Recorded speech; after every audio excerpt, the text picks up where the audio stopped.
Hello दोस्तों, नमस्कार। मैं मोनू कुमार आप सभी का बृहस्पति कोचिंग में स्वागत करता हूं। चलिए दोस्तों, हम लोग पढ़ना शुरू करते हैं और इस वीडियो में हम लोग पढ़ने वाले हैं क्लास 10th का अभ्यास 1.2 एक्सरसाइज 1.2 चल रही, जिसमें का हम लोग इस वीडियो में तीसरा सवाल देखते हैं। ठीक है, चलिए हम लोग पढ़ना शुरू करते हैं। उससे पहले अगर आप चैनल पर नए हैं तो इसको सब्सक्राइब कर सकते हैं, बेल आइकन दबा सकते हैं, जिससे कि आने वाली वीडियो का नोटिफिकेशन आपको मिलता रहे। तो चलिए हम लोग पढ़ना शुरू करते हैं अभी, है ना। तो क्वेश्चन देखते हैं। सबसे पहले क्वेश्चन दिया है, अभाज्य गुणनखंड विधि द्वारा निम्नलिखित पूर्णांकों के मासा तथा लासा ज्ञात कीजिए। ठीक है, मतलब अभाज्य गुणनखंड विधि की सहायता से हमें लासा और मासा ज्ञात करना है। ठीक है, तो सबसे पहले हमें क्या करना कर रहता है, हम पहला सवाल लेते हैं यहाँ पर। ठीक है, सबसे पहले हम इनका अभाज्य गुणनखंड करते हैं, तो यहाँ पर लिख भी देते हैं। सर्वप्रथम अभाज्य गुणनखंड करने पर, ठीक है, लिख दिया। अब पता हो रहा है कि हम करने क्या जा रहे हैं। तो 12 का करेंगे अभाज्य गुणनखंड। 2 छंग 12 होता है, 2 3 6 होता है और 3 एकम 3 होता है। इस संख्या को हम यहाँ पर लिख लेंगे इस तरीके से, 12 बराबर 2 गुणे 2 गुणे 3। हमने इन्हीं संख्याओं को गुणा में यहाँ पर लिख लिया है। ठीक है, अब हम क्या करेंगे, 15 का अभाज्य गुणनखंड करते हैं और ये होगा 3 बचे 15 और 5 एकम 5। ठीक है, ऐसे भी हम क्या करेंगे, यहाँ लिख लेंगे 15 बराबर 3 गुणे 5। ठीक है, अब अगली संख्या क्या है हमारी, 21। 3 सते 21 और 7 अभाज्य संख्या, इसलिए 7 से ही जाएगी, 7 एकम 7। तो यहाँ पर हम लिख लेंगे, अब यहाँ पर 21 बराबर 3 गुणे 7। समझ में आया। यहाँ पर हमने इनको गुणनखंड लिख लिया है सभी का। अब हमें आसानी होगी मासा ज्ञात करने में। ठीक है, तो अब हम लोग लिखते हैं यहाँ पर मासा कैसे ज्ञात करेंगे, देख लेते हैं। 12 कामा 15 तथा 21 का मासा बराबर क्या होगा, 12 15 21 का मासा क्या होगा, यहां से हम देख सकते हैं। मासा का मतलब होता है ऐसी संख्या जो उभयनिष्ठ हो, मतलब ऐसा गुणनखंड जो सभी में पाया जाता है। जैसे यहाँ पर देखो क्या है, 3 देखिए आप, 3 इसके गुणनखंडों में भी है, यहाँ पर भी है, यहाँ पर भी है। तो 3 क्या हो गई हमारा मासा हो गई, मासा आ गया 3। समझ में आया। अब हम लोग चलिए लासा ज्ञात कर लेते हैं, ऐसे उसे भी लिख लेते हैं। 12 15 तथा 21 का लासा। ठीक है, लासा बराबर, इसे एक सूत्र भी चाहे तो लिख सकते हैं आप लोग।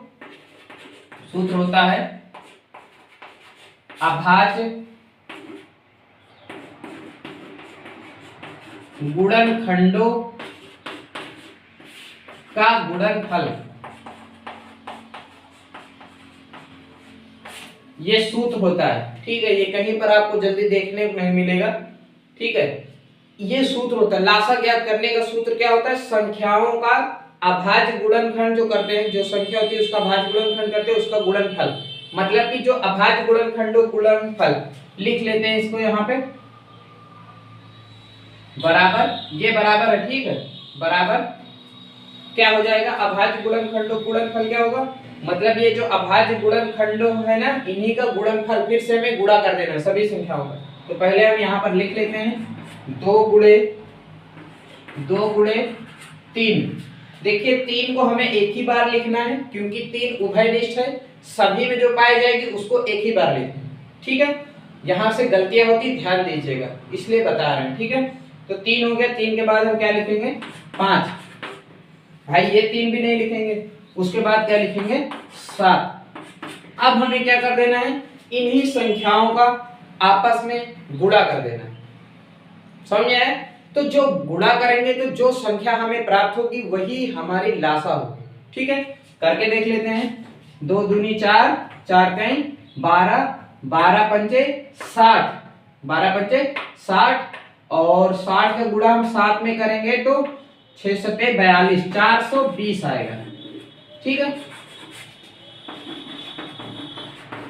और यही हमारी लासा होगी। देख लीजिए कितनी आसानी से हमारा सवाल हल हो चुका है ना? आपको समझ में भी आया होगा। और अब हम लोग देखते हैं दूसरा सवाल। तो चलो दोस्तों देखते हैं अब हम लोग दूसरा सवाल। ठीक है, दूसरा सवाल क्या दिया है? 17, 23 और 29 का हमें मासा ज्ञात करना है। एक बात ध्यान दीजिएगा, देखो वो बात क्या है। ठीक, अभी हम इस सवाल को हल कर रहे हैं और लिखेंगे यहीं पर, यहाँ लिख देते हैं, नहीं भूल भाल जाओ। तुम बोलो ना बोलो, हो सकता है हम ही भूल जाए। ठीक है, तो 17, 23 और 29 देख लीजिए यहाँ पर ऐसी संख्याएं जो अभाज्य है। ठीक है, तो अभाज्य संख्याओं का कोई अभाज्य गुणनखंड नहीं होता, वो स्वयं गुणनखंड होती है उसकी। समझ में आया? वही तो अभाज्य संख्या होते हैं। तो यहाँ पर हमें लिख देना है 17, 23 और 29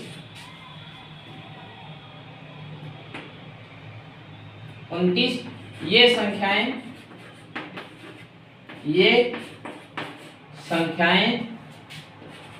अभाज्य हैं। इनका हम अभाज्य गुणनखंड नहीं कर सकते हैं, अभाज्य हैं। अतः मासा बराबर क्या हो जाएगा भाई? अभाज्य है, मतलब कि अगर मान लीजिए हम इसको करना भी चाहें, 17 का अगर हम करेंगे मान लीजिए अभाज्य गुणनखंड, तो 17 एकम 17, 17 दूसरे से कटेगा ही नहीं, मतलब आएगा कितना? आएगा 17 ही। उसी तरीके से अगर हम 23 का करेंगे तो 23 एकम 23 दूसरी संख्या से कटेगा ही नहीं, आएगा सिर्फ 23। उसी तरीके से 29 का करेंगे तो 29 एकम 29 आएगा ही 29। समझ में आया? इसका मतलब सभी में देखो संख्याएं क्या है? अलग अलग है भाई। 17 अलग है, 23 अलग है, 29 अलग। यहाँ पर तो कोई संख्या नहीं मिल रही है। पिछले सवालों में हमने ये देखा था कि भाई मासा में हमें वो संख्या लिखनी होती जो सभी में पाई जाती है। अब आप यहाँ पर क्या करेंगे? पॉइंट है, ध्यान देने की बात है ना। अब आप यहाँ पर ऐसी कौन सी संख्या लिखेंगे कि भाई वो आपकी मासा हो? तो यहाँ पर जहां पर कोई भी संख्या उभयनिष्ठ नहीं होती है, वहां पर इन संख्याओं का मासा जो होती है वो क्या होता है? 1 होता है। समझ में आया? अब इसलिए हम लिख देते हैं अतः 17, 23 और 29 का मासा बराबर कितना हो जाएगा? 1। समझ में आया? 1 क्यों? क्योंकि इन सभी संख्याओं में कोई उभयनिष्ठ गुणनखंड नहीं है, तो वहां पर हम 1 लिखते हैं। ये कंफर्म हो गया। अब हम लासा निकाल लेते हैं। लासा कैसे ज्ञात करेंगे? 17, 23 और 29 का लासा बराबर क्या करेंगे? इन्हीं संख्याओं का हम आपस में क्या कर देंगे? गुणा कर देंगे। मतलब कि 17 गुणे 23 गुणे 29। समझ में आया? 17 का गुणा 23 में कर देंगे, जो संख्या प्राप्त होगी उसका गुणा हम 29 में कर देंगे। हम इसको बगल में रफ कार्य करके आपको दिखा भी देते हैं, इसको देख लीजिएगा। चलिए दोस्तों, अब हम लोगों ने देखो यहाँ पर हमने इनका गुणा कर दिया है। ठीक है, अभी वीडियो चल रही होती तो टाइम लगता है, इसलिए हमने पुश कर दिया था। तो यहाँ पर देखिए 17 गुणे 23, हमने पहले 17 का गुणा किया 23 में, तो 391 आया। कितना आया? 391। फिर हमने 391 का गुणा कर दिया 29 में, क्योंकि इन दोनों का तो कर चुके हैं। तो 29 में जब हमने गुणा किया 391 का, तो 1139 आ रहा है। 11339। ठीक है, तो यहाँ पर हम लिख देते हैं 11339। तो हमारा लासा क्या होगा? आंसर भी आ गया, यही हमारा आंसर है। 11339 हमारा लासा ज्ञात हो चुका है। ठीक है, तो ये समझ में आ गया होगा। अब हम लोग चलते हैं अगले सवाल की ओर। अगला सवाल हमारा दिया है 8, 9 और 25 का मासा और लासा ज्ञात करना है, उसे देख लेते हैं। तो हम लोग अब देखते हैं तीसरा सवाल। इसे भी वैसे ही करेंगे। यहाँ पर लिख लेते हैं सबसे पहले सर्वप्रथम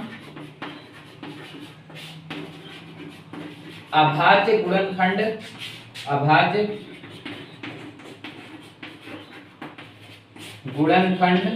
यहाँ पर लिख देते हैं करने पर। ठीक है, सभी काम पिछले सवालों की तरह अभाज्य गुणनखंड करेंगे। पहले 8 का कर लेते हैं। 2 चौके 8, 2 दूनी 4 और 2 एकम 2। तो 8 के बराबर हम यहाँ पर लिख लेते हैं। 8 बराबर कितना है, 2 गुणे 2 गुणे 2।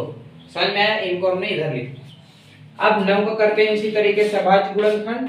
3 त्रिका 9 और 3 एकम 3, मतलब कि 9 बराबर 3 गुणे 3। आया समझ में। उसके बाद संख्या दी हुई है 25। 25 का भी हम ऐसे ही करेंगे। 25 तो केवल 5 ही से जाएगा, 5 हम 25 और 5 एकम 5। तो यहाँ पर लिख लेते हैं 25 बराबर कितना हो जाएगा हमारा, 5 गुणे 5। ठीक है, हमने इनको इधर लिख लिया है। अब हम लिख लेते हैं, देखिए इसके बाद का हम यहाँ पर लिख रहे हैं, समझ आए, इसके बाद का हम यहाँ पर लिख रहे हैं। ठीक है, उसे देख लेते हैं। अब अभाज्य गुणनखंड तो हमने कर लिया, अब हमें क्या करना है, मासा और लासा लिखना है इसको देख करके। तो सबसे पहले हम लिख लेते हैं मासा, लिख लेते हैं 8, 9 और 25 का मासा बराबर, मासा क्या होगा, मासा क्या होगा बताइए आप लोग कमेंट करके, मासा क्या होगा। ठीक है, पहले कमेंट कीजिएगा फिर आगे सवाल लगाइएगा। मासा क्या होगा, जो तीनों में उभयनिष्ठ संख्या जो होती है ना, जो तीनों में पाई जा रही हो, इसमें भी इसमें भी इसमें भी कोई ऐसी संख्या दिख रही, कुछ नहीं दिख रहा, तो मासा कितना हो जाएगा, 1 हो जाएगा। समझ में आया, मासा कितना हो गया आपका, 1 ज्ञात हो गया। अब हमें क्या करना है, लासा निकाल लेना है। तो ऐसे ही इसे भी लिख देते हैं, 8, 9 और 25 का लासा बराबर, सूत्र क्या होता है लासा का, सूत्र होता है अभाज्य गुणनखंडों का गुणनफल, का गुणनफल, अभाज्य गुणनखंडों का गुणनफल। जो ये अभाज्य गुणनखंड है इन्हीं का हमें फिर से गुणा कर देना है सभी का। चूंकि कोई उभयनिष्ठ तो है नहीं, इसलिए हम सभी को लिखेंगे। मतलब यहाँ पर क्या हो जाएगा आपका, लासा बराबर हो जाएगा आपका 2 गुणे 2 गुणे 2, इसको लिख लिया हमने। फिर 3 और 3 को लिख लेते हैं, 3 गुणे 3। समझ में आया यहाँ तक। उसके बाद क्या लिखेंगे हम, 5 को, 5 गुणे 5। अब हम पिछले सवाल की तरह यहाँ पर अभी अब इन सवालों का सभी का जो संख्याएं गुणा करेंगे। ठीक है, तो गुणा करके देख लेते हैं कि दोस्तों हमने यहाँ पर इन संख्याओं का गुणा कर लिया है। रफ कार्य है यहाँ पर, ठीक, ये लिखना नहीं, समझने के लिए है आपके लिए भी और हमारे लिए भी, क्योंकि एक अब इतनी बड़ी संख्याओं का गुणा तो आता नहीं कि अचानक लिख दे, है कि नहीं। तो हमने यहाँ पर कर लिया है, इसी आंसर को हम यहाँ पर लिख देंगे। आया कैसे वो मैं आपको बता देता हूँ। देखो हमने 2 दूनी 4 इन संख्याओं को गुणा किया है। 2 दूनी कितना होता है 4, 4 दूनी 8, 8 त्रिक 24 और 24 तिहाई कितना होता है, 24 तिहाई कहाँ गया, 300, 24 तिहाई 72 होता है। ठीक, 72 का गुणा हमने 25 में कर दिया तो कितना आ रहा है 1800। मतलब कि जो हमारा आंसर होगा वो कितना होगा 1800। तो इस तरीके से ये सवाल भी हमारा हल हो चुका है। आपको समझ में भी आया होगा। ठीक है, अगर समझ में आया है तो फिर जरूर सब्सक्राइब कीजिए और सपोर्ट कीजिए हमें, है कि नहीं। सपोर्ट करने का मतलब लाइक कीजिए, शेयर कीजिए, कर ही क्या सकते हो, है कि नहीं। खाना थोड़ी बनाने आना हमारे यहाँ, इतना कर दीजिए। तो अब हम लोग फिर से मिलेंगे एक नए वीडियो में नए क्वेश्चन के साथ। Thank you.